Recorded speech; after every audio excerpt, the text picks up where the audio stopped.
교회란 주님의 부르심을 받은 사람들의 모임입니다. 주님이 선택하고 불러서 그렇게 모여진 사람들의 공동체를 우리는 교회라고 말합니다. 교회가 주님에 의해 부름을 받은 사람들의 모임이라고 하면 그렇게 주님의 부름으로 모인 교회는 늘 물어야 될 것이 주님은 왜 우리를 불러 교회를 구성케 하셨는가 여야 하지요. 여러분, 왜 주님이 우리를 부르셨을까요? 성경은 주께서 우리를 부르신 그 부름의 이유를 다양하게 설명을 하고 있지만 가장 근본적으로 가장 공통된 가르침은 이사야 43장 21절입니다. 같이 한번 읽어보시겠습니까? 시작. 이 백성은 내가 나를 위하여 지었나니 나를 찬송하게 하려 함이니라. 이 백성은 이스라엘 백성을 이야기합니다. 하나님의 백성은 내가 왜 지었는가? 나를 위하여 지었다. 하나님을 위하여서 그 이스라엘 백성들을 선택하셨다라는 이야기죠. 하나님을 위하여 하나님이 하나님의 백성들을 부르셨다라는 이야기입니다. 그런데 그 하나님을 위한 그 일이 뭐냐? 나를 찬송하게 하려 함이라. 하나님이 하나님의 백성들을 부르신 가장 근본적인 이유가 하나님을 찬송하게 하려 함이라라는 것이죠. 여기 찬송이라고 하는 이 단어는 구약에 기록된 이 히브리어로 테힐라라는 단어예요. 이 테힐라라는 이 단어는 글자 그대로 찬미하다, 경배하다 그런 의미를 가지고 있습니다. 그런데 어떤 찬미요, 어떤 경배인고 하면 공개적이고 공식적인 찬미의 행위를 이야기합니다. 그래서 이 찬미, 이 찬양은 사적으로 찬미하고 찬양하는 것을 뛰어넘어서 이것은 공적인 찬양 그리고 공개적인 찬미의 행위를 이야기하는 거예요. 그러니까 이건 결국 뭐냐? 교회에서 드려지는 예배를 이야기합니다. 이런 예배를 위하여서 하나님은 우리를 부르셨고 우리를 선택해서 그 하나님을 예배하는 일로 하나님을 위하라라고 우리를 부르셨다는 이야기죠. 그런 의미에서 보면 예수님에 의해서 택함을 받은 사람, 곧 성도는 어떤 사람인가? 예배자입니다. 여러분 믿으십니까? 우리가 예배자라는 사실을 믿으시는지요? 그렇기 때문에 우리는 오늘 예배하고 있는 거예요. 그런데 이 예배가 하나님을 위한 것이라는 거죠. 하나님은 이것 때문에 우리를 교회로 부르셨다라는 이야기입니다. 자, 그런데 이 예배가 얼마나 소중하고 얼마나 귀한가? 하나님은 이 예배가 얼마나 귀한지 우리로 하여금 하나님을 예배하는 이 예배의 삶을 살도록 하기 위해 하나님은 우리를 지키고 하나님은 우리를 보호하고 우리의 안녕과 복지를 하나님은 책임지겠다고 약속까지 하세요. 이사야 43장 2절 말씀을 보시면 네가 물 가운데로 지날 때에 내가 너와 함께 할 것이라. 강을 건널 때에 물이 너를 침몰하지 못할 것이며 네가 불 가운데로 지날 때에 타지도 아니할 것이요 불꽃이 너를 사르지도 못하리라. 세상을 살면서 물 같은 시험, 불 같은 환난을 만난다 할지라도 그것이 너희를 해하지 못하도록 내가 너희를 지키고 내가 너희를 보호할 거다. 이유는 너희가 나를 위하여 예배할 예배자로 내가 선택했기 때문에 나는 너희를 통하여서 예배를 받아야 하기 때문에 나는 너희를 이렇게 지킬 수밖에 없다라는 것이 성경의 가르침이에요. 여러분, 이게 예배의 가치입니다. 뿐만 아니라 그 다음 절 이사야 43장 4절 말씀을 보면 이렇게도 말씀하십니다. 네가 내 눈에 보배롭고 존귀하며 내가 너를 사랑하여 선적. 너는 누굽니까? 이스라엘 백성, 하나님의 백성을 이야기합니다. 네가 내 눈에 보배롭다. 네가 내게 존귀하다. 나는 너를 사랑한다. 내가 너 대신에 사람들을 내어주고 내가 다른 사람의 생명을 너 대신해 줄지언정 너는 포기할 수 없다. 왜 그럴까요? 왜 하나님이 이렇게 우리를 챙깁니까? 왜 하나님이 우리를 이렇게 귀하게 여깁니까? 이유는 단 하나, 우리의 어떤 탁월함과 우리의 잘남 때문이 아니고 우리의 뛰어난 성품이나 우리의 탁월한 어떤 인성 때문이 아니고 우리가 가진 재주와 우리가 가진 학벌과 내가 소유한 재산 때문이 아니고 이유는 단 하나입니다. 우리가 하나님을 위한 예배자이기 때문에. 그러니까 예배가 얼마나 가치로운지 몰라요. 여러분 아셨습니까? 예배가 이렇게 가치롭다는 것, 예배 때문에 하나님이 우리를 지켜준다는 것, 예배 때문에 하나님이 우리를 보배로운 존재, 존귀한 존재로 여겨주신다는 것 생각해 보셨습니까? 이게 예배입니다. 예수에 의해 부름을 받은 사람이 예배자라면 예수에 의해 부름을 받은 우리의 관심은 절대적으로 예배에 있어야 됩니다. 자, 우린 요한복음 4장 사마리아 여자가 예수를 만난 이 부분에 와서 이 여자를 보십시오. 예수를 발견하자 이 여자의 관심이 예배로 연결됩니다. 예수를 만난 자는 예배로 그의 관심이 이어져야 하는 겁니다. 19절 말씀을 보면 이 여자가 이렇게 말하죠. 여자가 이르되 주여 내가 보니 당신은 선지자입니다. 처음 이 여자는 예수를 볼 때 야, 예수가 내게 단지 추파를 던지는 남자가 아니요 그저 유대의 한 남자가 아니라 이가 그리스도 예수요, 이 사실을 알고 난 이후에 예수를 예수로 알자 이 여자는 예배에 관심을 둡니다. 20절 말씀을 보십시오. 이 여자가 하는 이야기입니다. 우리 조상들은 이 산에서 예배하였는데 당신들의 말은 예배할 곳이 예루살렘에 있다 하더이다. 어디서 예배하면 됩니까? 예배를 묻습니다. 여러분, 예수 만나면 관심이 예배에 있어야 합니다. 예수 만난 사람은 예배자이기 때문에 예배에 목마름이 있어야 돼요. 이것이 예수 만난 자의 관심의 이동입니다. 여러분, 우리가 예수 만나기 전이나 예수 만나고 난 이후나 우리에게 달라진 건 아무것도 없어요. 모든 것은 그대로이지만 단 하나 예수 만나면 달라지는 게 있습니다. 관심이 달라집니다. 이 여자는 우물물에 관심이 있었습니다. 그런데 예수 만나고 나니까 이 여자는 그 우물의 물이 아닌 생수에 관심을 갖습니다. 예수 만나기 이전에 이 여자는 그 물동이를 들고 이는 것이 전부였습니다. 그런데 예수 만난 이 여자는 물동이를 버리고 예수를 증거하는 것에 관심이 가져집니다. 땅의 것에 관심에서 하늘의 것으로 관심이 이동됩니다. 영적인 것에 관심이 있습니다. 신령한 것에 관심이 있습니다. 경건한 것에 관심이 있습니다. 땅에 남자의 관심이 있던 이 여자가 예수 만나고 나니까 하나님의 관심을 두게 되는 거죠. 이것이 관심의 이동입니다. 그리스도인은 이런 관심의 이동이 있어야 합니다. 여러분의 관심은 무엇입니까? 자, 이 여자가 예배에 관심을 두세요. 그렇다면 예배는 뭐냐?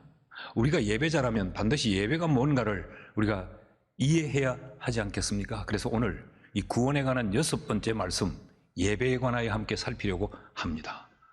예배란 무엇인가? 어떻게 해야 예배하는 것일까? 그 첫째는 예배는 관계를 확인하는, 관계의 확인이 바로 예배입니다. 무슨 말인가 하면 하나님과 내가 어떤 관계인가를 확인하는 것, 그것이 바로 예배예요. 자, 이 여자가 예배에 대하여 관심을 가질 때 예수님께서 이렇게 말씀을 하십니다. 21절 말씀을 보면 예수께서 이르시되 여자여 내 말을 믿으라. 이 산에서도 말고 예루살렘에서도 말고, 이건 이 여자의 관심이었어요. 이 산입니까? 예루살렘입니까? 근데 예수님은 그것 관심 두지 말고 네가 관심 둬야 될 게 있다. 너희가 아버지께 예배할 때가 이르리라. 예배가 뭐냐? 아버지께 드리는 것이다. 그게 예배라는 거예요. 여기 중요한 가르침이 있습니다. 예배는 하나님이 나의 아버지일 때만 가능한 거예요. 이것이 예배의 가장 기본적인 조건이에요. 그러니까 예배는 아무나 할 수 있는 게 아니에요. 예배의 자리에 나와 있다고 해서, 예배의 행위를 한다고 해서 그건 예배가 아닙니다. 반드시 하나님의 자녀여야, 하나님을 아버지로 모신 자라야 그의 행위가 예배일 수 있습니다. 굉장히 냉정하고 미안한 이야기지만 하나님의 아버지 아닌 자는 예배자가 아닙니다. 그러므로 예배는 특권입니다. 그러므로 예배는 영광입니다. 그러므로 예배는 성도만이 누릴 수 있는 축복입니다. 믿습니까? 그러니까 예배는 하나님과 내가 어떤 관계인가 이걸 확인하는 게 예배예요. 그리고 예배를 드림으로 나는 하나님의 자녀입니다 라는 겁니다. 내가 예배를 드림으로 하나님이 나의 아버지입니다 라고 하는 거란 말이죠. 여러분, 하나님이 여러분의 아버지가 맞습니까? 그럼 우리는 예배자가 맞습니다. 그렇지 않다면 우리는 구경꾼이요. 그런데 이것을 가르치시면서 주님이 21절 말씀을 다시 한번 띄워주실 수 있습니까? 예수께서 이르시되 여자여 라고 그 여자를 특별히 언급합니다.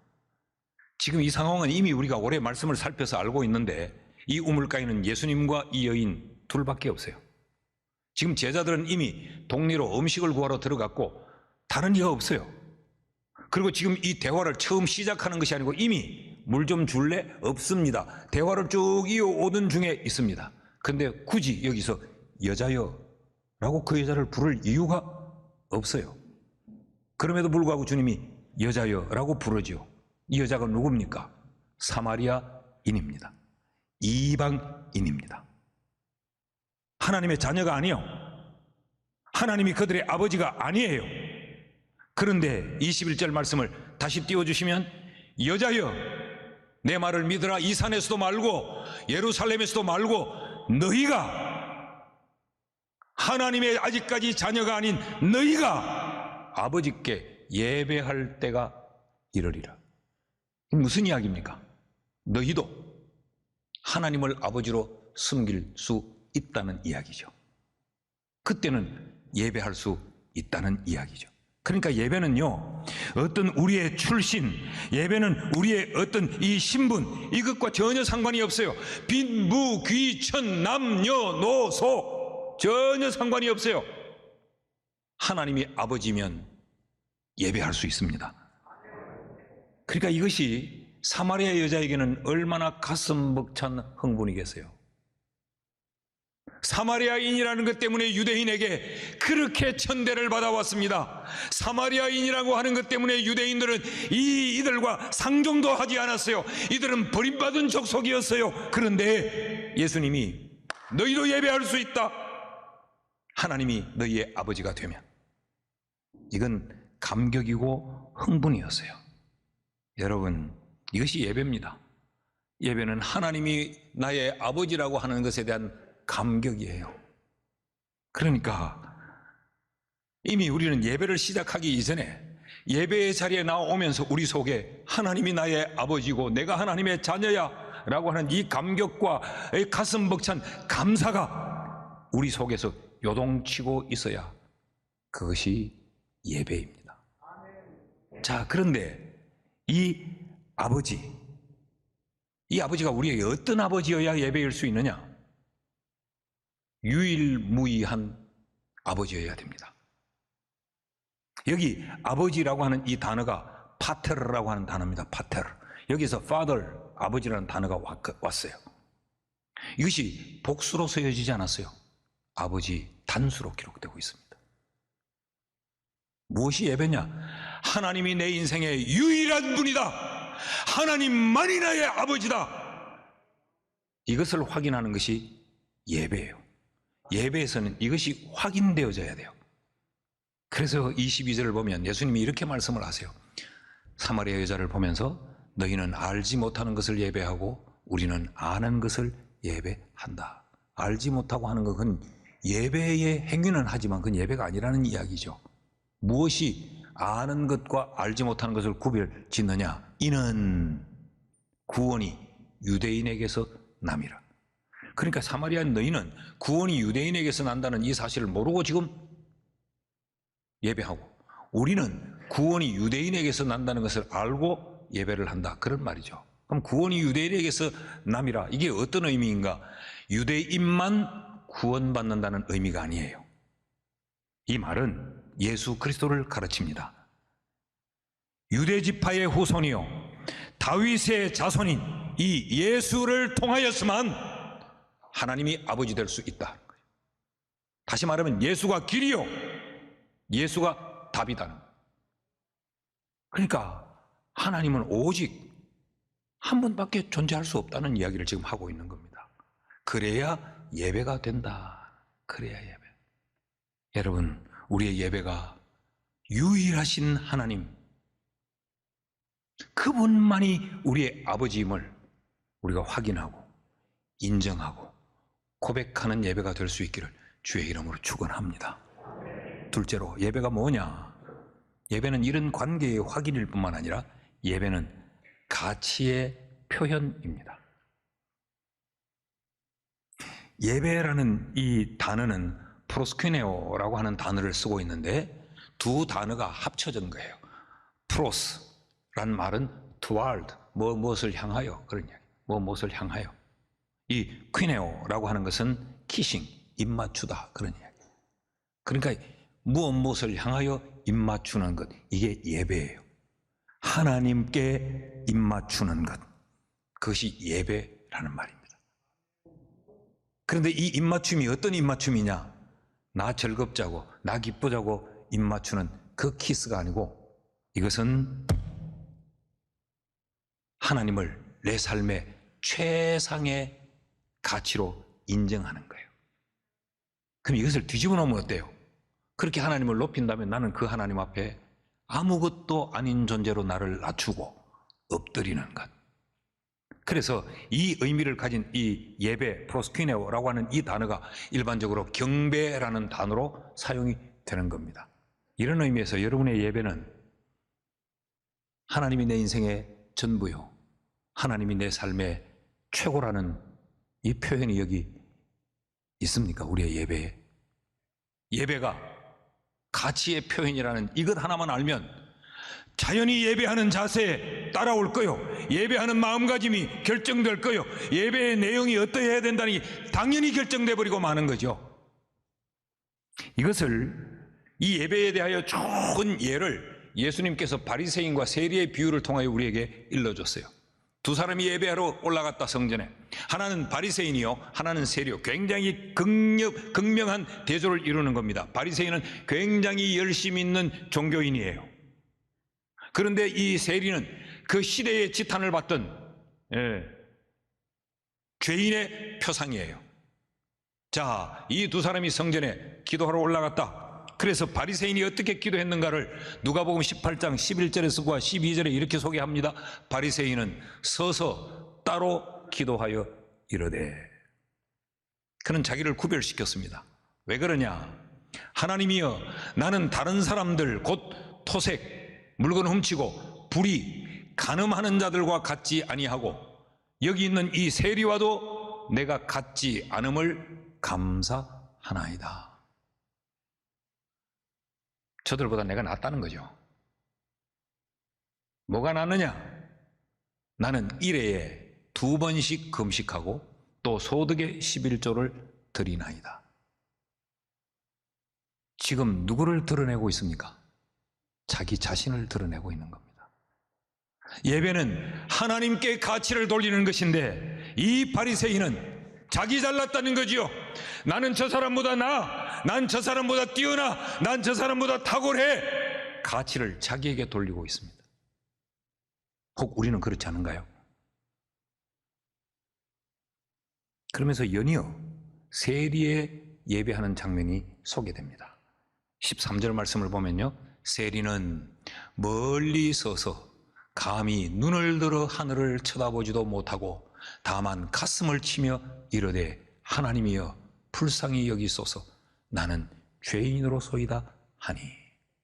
감히 눈을 들지 못했다는 말은 나와는 비교할 수 없는 가치의 존재. 주여 나는 죄인입니다, 나를 불쌍히 여기소서. 그 하나님 앞에 자기를 낮추어 엎드리는 것이죠. 나는 가치 없는 존재이나 내 삶의 최고의 가치는 하나님 당신입니다 라는 거죠. 이게 예배라는 겁니다. 바리새인이냐 세리냐 신분이 중요하지 않다는 겁니다. 우리식으로 하면 교회의 직분이 뭐냐? 이게 그리 중요하지 않아요. 교회 얼마나 오래 다녔느냐? 신앙의 연륜도 중요하지 않아요. 이런 예배를 드리는가? 하나님이 내 인생의 최고의 가치임을 인정하고 드러내는가? 이게 중요한 거예요. 하나님이 내 삶의 최고라고 하는 것이 이 예배에서 표현되어지고 인정되고 고백되고 드러나야 그게 예배입니다. 여러분, 내 마음이 하나님이 내 인생의 최고라는 걸 인정하고 있습니까? 내 물질이 하나님이 최고입니다고 하는 것이 인정되고 있습니까? 예? 내 시간이 하나님이 내 인생의 최고입니다 라고 해서 그 어떤 것에도 밀려나지 않고 내 시간이 하나님을 예배하는 것에 우선적으로 드려지고 있습니까? 내가 예배하는 태도가 하나님이 내 삶의 최고입니다 라고 하는 것이 인정되고 있어야 그게 예배예요. 하나님께 입맞추는 예배가 될 수 있기를 주의 이름으로 축복합니다. 마지막으로 예배가 뭐냐? 예배는 믿음의 고백입니다. 예수님께서 이 여자에게 예배를 가르치시면서 21절을 다시 보면 이렇게 말씀을 하세요. 예수께서 이르시되 이 여자여 내 말을 믿으라. 그러면서 예배란 말이야 이 산에서 드리느냐 예루살렘에서 드리느냐 이게 아니고 아버지께 예배하는 것이야 라고 가르치죠. 그러니까 예배의 전제는 믿음이라는 겁니다. 믿어야 예배가 되는 것이고 믿지 아니하면 예배가 되지 못한다는 이야기죠. 여기 믿다라고 하는 이 말, 이 피스토스라고 하는 이 말은 신뢰한다, 의지한다라는 그런 의미가 한 축에 있고 또 하나는 순종한다, 충성한다라고 하는 의미가 있어요. 그래서 이 충성, 헌신에 대해서도 이 단어를 쓰고 있고 의지한다, 신뢰한다라고 할 때도 이 단어를 공히 같이 쓰고 있어요. 그러니까 하나님 앞에 예배는 믿음이 빠져버리면 예배일 수 없다는 거예요. 여러분, 우리가 오늘 예배하고 있는데 이 예배는 이 두 가지 믿음이 전제되어져야 됩니다. 그 하나는 하나님의 말씀을 전달하고 있는 설교자, 메신저에 대한 믿음이 필요합니다. 두 번째로 그 메신저를 통해서 전해지는 메시지에 대한 신뢰, 믿음이 있어야 됩니다. 그래야 말씀이 들려지고 그래야 그 말씀이 양식이 되고 그래야 그 말씀 앞에 우리가 결단하고 그 말씀에 내 인생을 얹을 수 있어요. 내어 맡길 수 있어요. 근데 이게 안 되면 안 되는 겁니다. 믿지 않으면 예배가 불가능합니다. 믿지 않으면 입 맞출 수 없습니다. 믿지 않으면 듣지 않습니다. 믿지 않으면 들어도 순종하지 않습니다. 그래서 예배는 우리의 믿음의 고백이에요. 내가 하나님을 믿습니다 라고 하는 믿음의 고백이에요. 그러므로 믿음은 예배의 연료입니다. 연료. 이 믿음이 들어가야 노래가 찬양이 되는 거예요. 이 믿음이 들어가야 기도가 하나님 앞에 진짜 기도가 되는 거예요. 믿음이 들어가야 돈이 예물이 되고 헌금이 됩니다.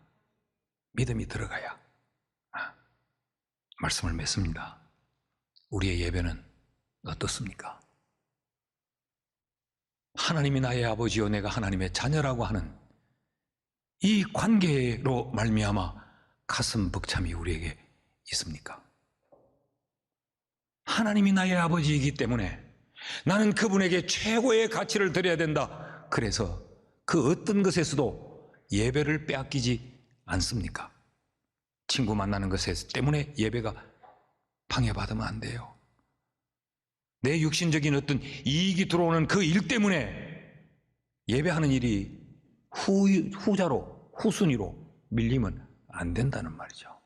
우리의 예배가 이런 가치가 표현되고 있습니까? 우리의 예배에 믿음이라는 연료가 작동이 되고 있습니까? 우리가 예배하지 않고는 살 수가 없어요.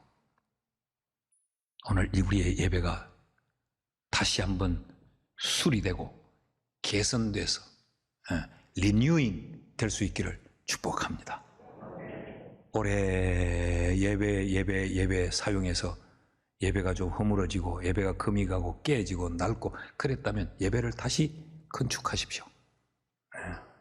그냥 생각 없이 이렇게 세월만 보내어서 우리의 예배에 거미줄이 쳐지고 먼지가 쌓이고 예배가 녹슬었다면 오늘 이 말씀으로 다시 때를 벗기고 거미줄을 걷어내고 깨끗이 우리의 예배를 예배다운 예배로 청소하는 이런 은혜가 우리에게 있기를 주의 이름으로 축복합니다.